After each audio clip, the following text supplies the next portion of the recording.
কুমিরে ভরা জলাভূমিতে ৩৬ ঘন্টা প্রাণে বাঁচলেন বিমানের আরোহীরা।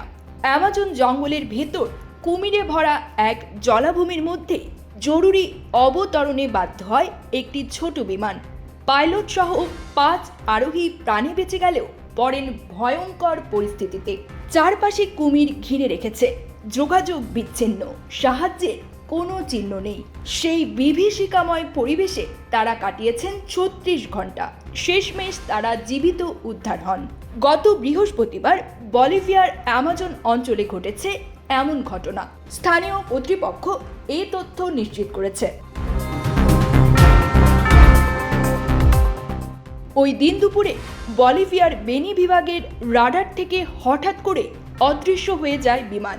এর পরপরই এটির সন্ধানে অভিযান শুরু হয়। পরদিন শুক্রবার বলিভিয়ার অ্যামাজন অঞ্চলের স্থানীয় জেলেরা এর খোঁজ পান।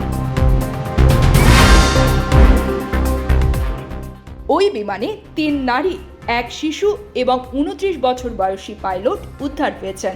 তারা শারীরিকভাবে বেশ ভালো অবস্থায় আছেন।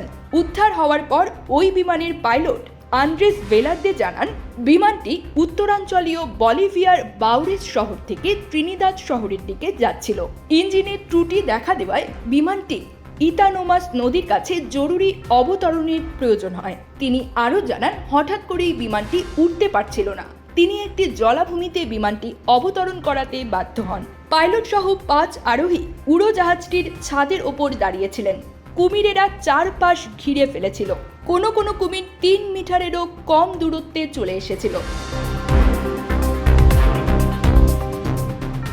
পাইলটের ধারণা, বিমানের ট্যাঙ্ক থেকে চুইয়ে পড়া পেট্রোলের গন্ধই হয়তো ওই শিকারী প্রাণীদের দূরে রেখেছিল। তারা পানিতে একটি অ্যানাকোন্ডা সাপও দেখতে পেয়েছিলেন।